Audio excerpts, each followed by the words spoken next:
حلالہ نہیں حرامہ دونوں مسلک افراد تفرید میں ہیں۔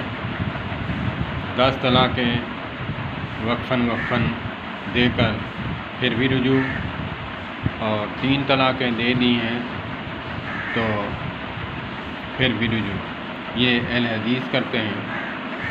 اور وہاں حلالہ ہے جو اللہ کے نبی صلی اللہ علیہ وآلہ وسلم نے اس کو حرامہ کہا ہے، اس پر لعنت کی ہے،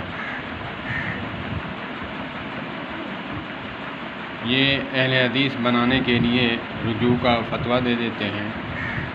وقفاً 10 طلاقیں دی ہیں، پھر رجوع، اور دوسرا 3 طلاقیں دی ہیں، اہل حدیثوں کی ضد میں اس کو حلالہ کرواؤ، رجوع نہیں کروانا، وہ حرامہ ہے۔ دونوں افراد تفرید میں ہیں۔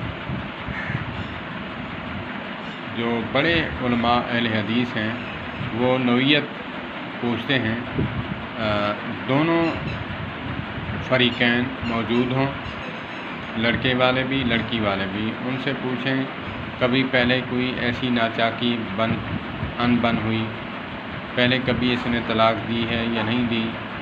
یہ بڑے علماء کی بات کر رہا ہوں جو تدریس پڑھا رہے ہیں اور فتاوے بھی دے رہے ہیں، مفتیان کرام، جن کو عدالت بھی چیلنج نہیں کر سکتی ہے ان کے فتوے کو۔ علماء اہل حدیث کے جو فتاوے ہیں، بڑے علماء وہ یہی کہتے ہیں کہ دونوں طرف ہم دیکھتے ہیں کہ پہلے اس نے طلاق تو نہیں دی، پہلے کبھی دی ہو پھر رجوع کیا ہو، یا پھر کیا اس کا مسئلہ ہے۔ پوری جانچ پڑتال کے بعد پھر اس کو جو ہے کہتے ہیں کہ 10 طلاقیں اس نے پہلے دی ہیں، وقفاً 3 طلاقیں نکال لو باقی چھوڑ دو، تو اس کو تو طلاق ہو گئی، پھر یہ کسی کے ساتھ شادی کرے گی اپنی مرضی کے ساتھ، پھر وہ اپنی مرضی سے کوئی ناچاکی ہوئی اس نے طلاق دی، تو پھر وہ پہلے کے ساتھ رجوع کر سکتی ہے نئے نکاح کے ساتھ۔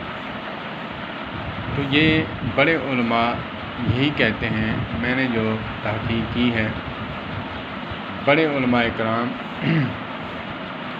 مولانا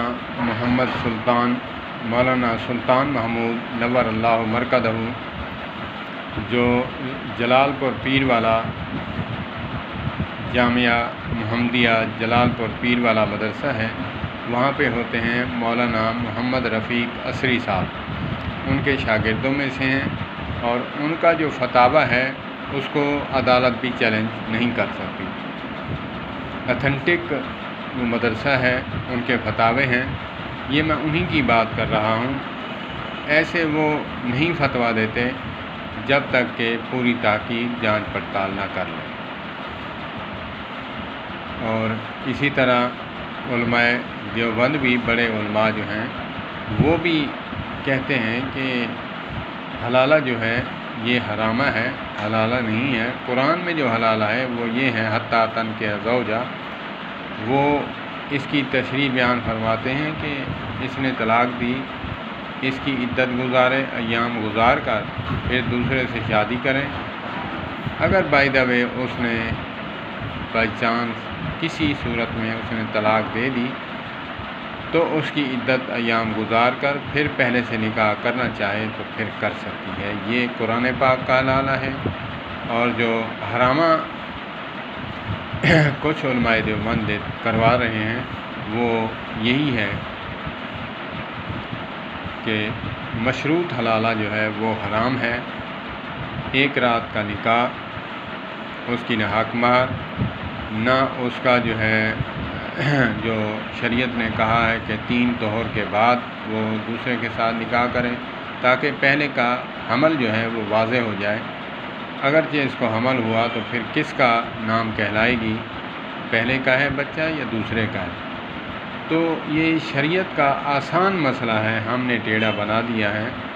جس نے 3 طلاقیں دی ہیں، مہور مرے اور خصمن اٹھائے، اس کو یہی سزا ہے کہ اس کو طلاق ہو چکی ہے۔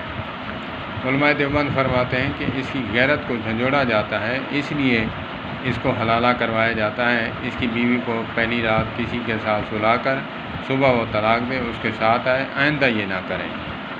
بھائی بات یہ ہے کہ جب ہے حرامہ، لعن اللہ المحلل والمحلل لہ، جب اللہ نے لعنت کی ہے حلال کام سے، آپ اس کو کیسے غیرت دلا سکتے ہیں؟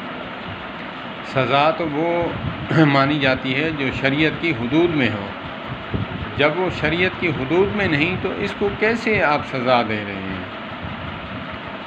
اللہ پاک ہمیں سمجھ عطا فرمائے۔ مسائل اگر تحقیق کرنی ہے تو دین کی جستجو کرنی ہے، مسائل پر عبور کرنا ہے، علماء سے اٹیچ رہیں۔ اللہ پاک ہمیں سمجھ عطا فرمائے، افراط تفریط سے بچیں۔ والسلام علیکم۔